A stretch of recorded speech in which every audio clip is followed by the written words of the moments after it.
நீ மறுபடியும் எஸ்ஐ ஆனாலும் சரி இல்ல எஸ்பிஏ ஆனாலும் சரி என்ன ஒண்ணும் அசைக்க முடியாது. காட்டுறேன், அசைச்சு காட்டுறேன். ஏய், உன்னை அடியோட அழிச்சு காட்டுறேன்.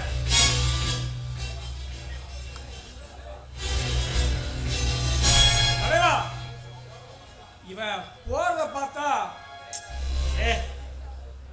ஐயா சாமி என்னை எதிர்த்தா அவனுக்கு என்ன ஆகுன்னு இதுதான் அவனுக்கு தெரியல. என்னை எதிர்த்த ஒரே காரணத்துக்காக என் தம்பி பொண்டாட்டி நிலைமை என்னாச்சுன்னு உனக்கே தெரியல. என் தம்பிய மறந்துடு, நீ என் குடும்பத்துக்கு தகுதி இல்லாத நான் அவட்ட போய் சொன்னேன்.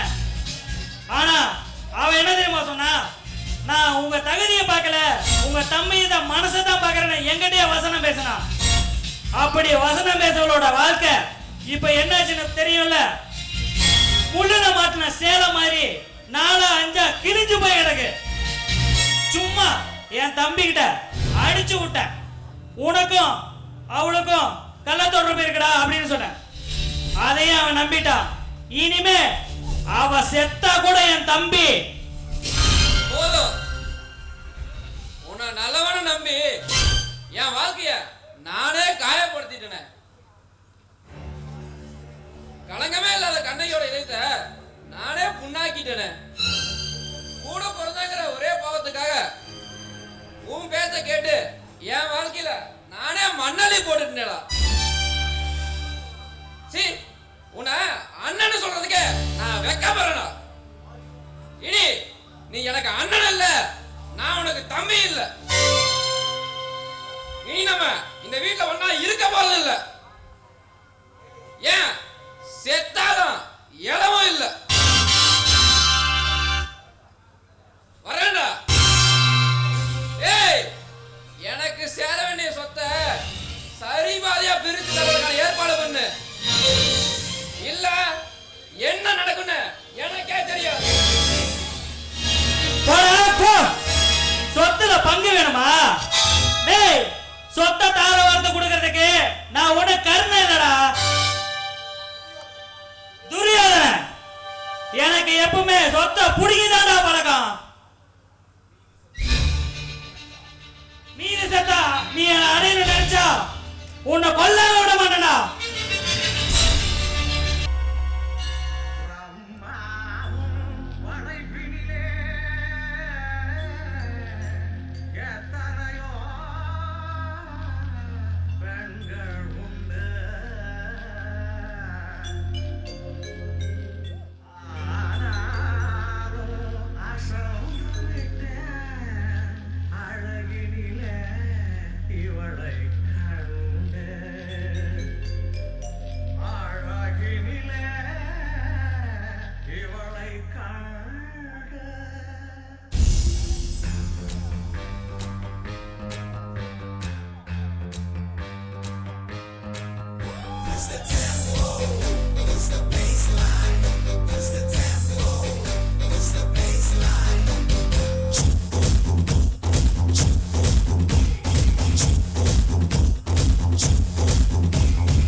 வாடா வாடா பொய்யா என் வாசம் வந்து போயா வாசம் தாண்டி வந்து என் வாசம் வாங்கி போயா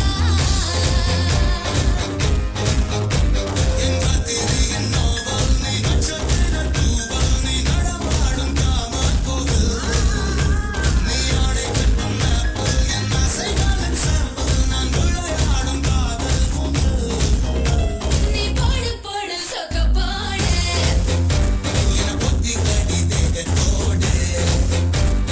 வாடா ரசம் போடு வாடா பொய்யா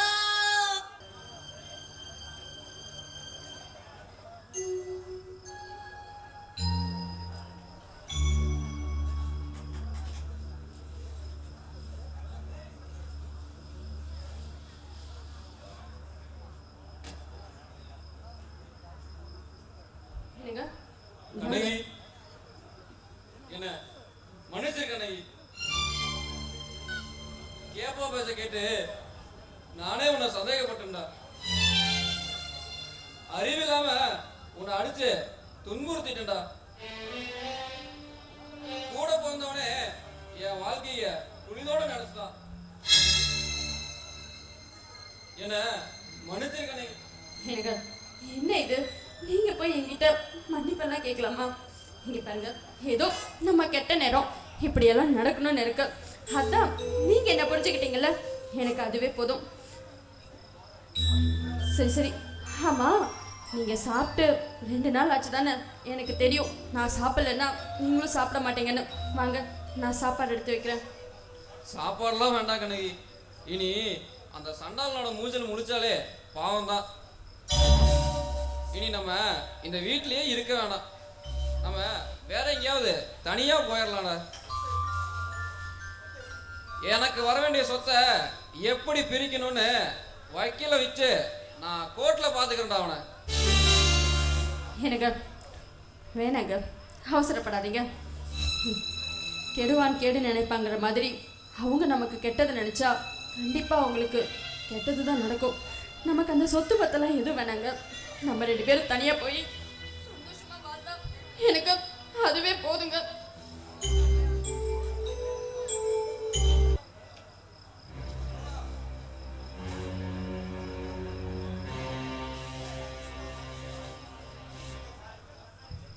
எனக்கு மத்தியானத்துக்கு லஞ்ச் எல்லாம் பண்ணி வச்சிருக்கேன்.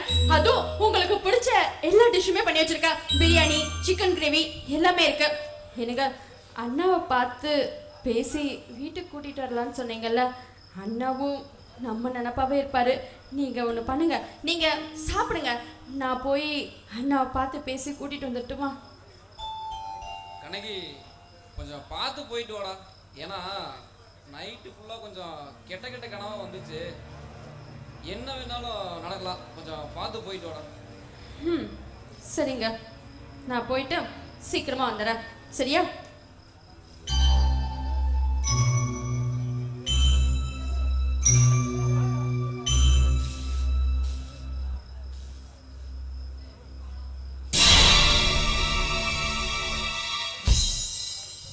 என்னடா தம்பி தனி கொடுத்துன வந்திருக்கானே, வந்து விருந்து ஒரு 2-3 நாள் தலைவாழை இலை போட்டு நல்லா வயிறு முட்டை சாப்பிட்டு போலான்னு நினைச்சியா? டேய், உனக்கு எவ்வளவு நெஞ்செழுத்து இருந்தா சொத்தை பிரிக்கிறதுக்கு வக்கீல் நோட்டீஸ் அனுப்பிச்சிருப்ப. ஒழுங்கு மரியாதையா இருந்துக்க, இல்லனா மவன இல்லைன்னா செத்துருவியா? டேய், வளர்த்தவனு ஒரே காரணத்துக்காக உன சும்மா வரேன்டா, இல்லனா உன அன்னைக்கே கொண்டு போட்டிருப்பேன். டேய், எடுத்து வளர்த்தவனு பாக்குறேன், இல்லைன்னு வச்சுக்க. இல்லைன்னா செத்து போயிருவியா? இல்லடா, நீ செத்துருவ.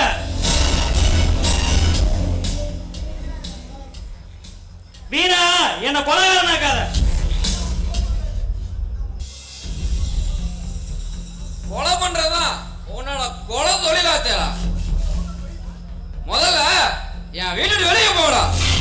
ஓ, அவ்வளவு தூரம் போயிருச்சா? கடைசியா சொல்றேன், உன்னை சொல்லி குத்தமாடா, எல்லாம் அவ கொடுக்கிற உச்சாட்டம். அதான் உன்னை இப்படி பேச வைக்குது. ஒழுங்கு மரியாதை கேஸ வாபஸ் வாங்கிரு, இல்லனா என்ன நடக்குன்னு எனக்கே தெரியாது. எல்லாம் அந்த சிறுகி சொல்லணும்டா, அவ கொடுக்கிற உச்சாட்டம். என்னடா சொன்ன? ஏய், ஏன் சட்டையா பிடிச்சிட்டியா? இனியும் உன்னை உயிரோட விட்டு வச்சா நான் இந்த ஊருக்குள்ள தலை நிமிர்ந்து நடக்க முடியாதுடா. ஏய் சமட்ட, அவனை கட்டி தூக்கி சாகறா.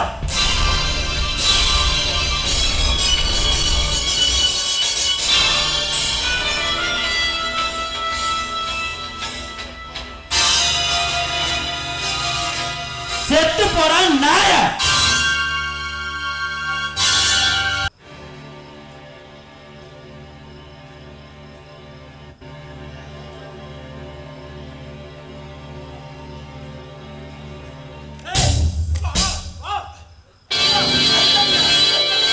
உண்மை புறா சொல்லிடுறேன்.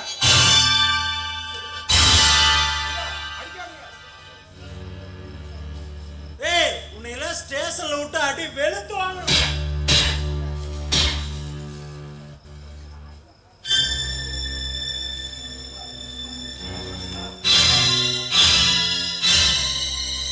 என்னாச்சு? ஏன் அடிச்சு இழுத்துட்டு போறாரு? யோ, புரியலையே. இவ்வளவு வரமா எங்கேயா போயிருந்த?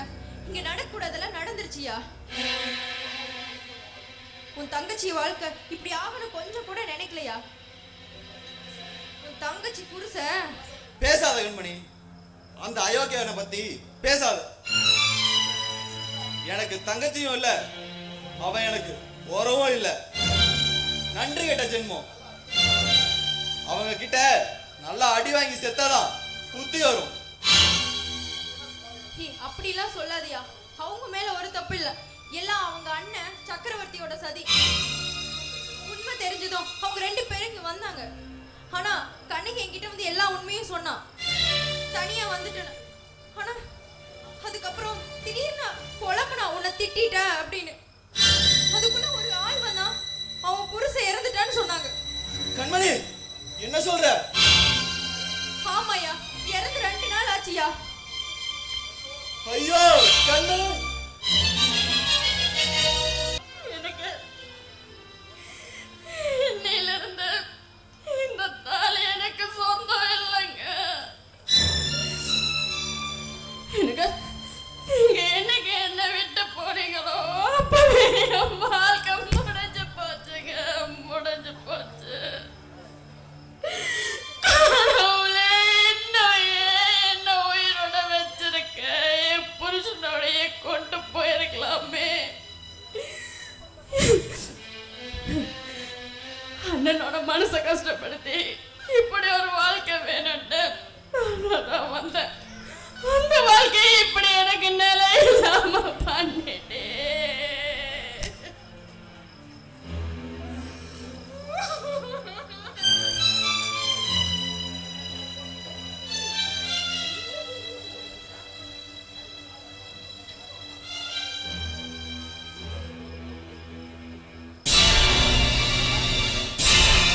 என்னம்மா கலியுலக கண்ணகி, இன்னும் கண்ணீர் நிக்கல, உன் அழுக அடங்கல. உன் பொல்லாத நேரம் உன் புருஷனும் போய் சேர்ந்துட்டான். எனக்கும் மனசு கஷ்டமா தான் இருக்கு.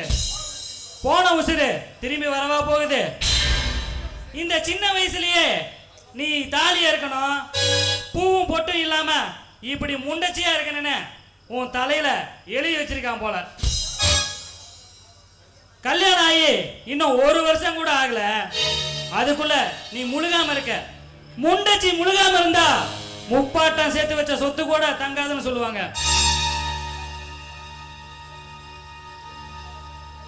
எல்லாத்தையும் பொறுத்துக்கிறேன், நானும் கொஞ்சம் அனுசரிச்சுக்கிறேன்.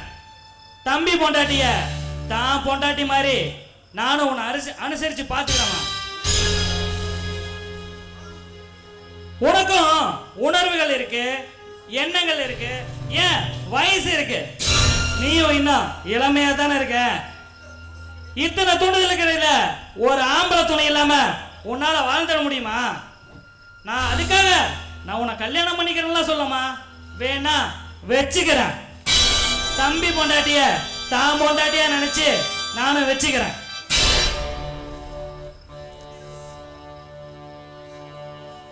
எந்திரிச்சு வா. இனிமேல் நம்ம புதுசா ஒரு வாழ்க்கையை ஆரம்பிச்சு நம்ம வாழலாம். பாடி போலாம். மரியாதையா சொல்றேன், வீட்டை விட்டு வெளியே போயிடு.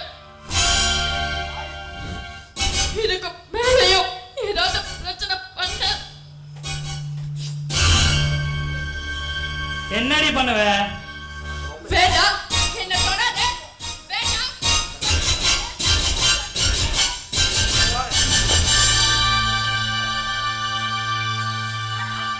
வா, இப்ப தொட. தொட. ஏய்! உழுவுடி, உழுவு. என்னமோ குத்து விளக்கு எடுத்துட்டு அப்படியே குத்துற மாதிரி வந்த பொட்டச்சி. இன்னும் தாலி எடுத்து ஈரம் கூட காயில, அதுக்குள்ள ரொம்ப திமிரா பேசுறா.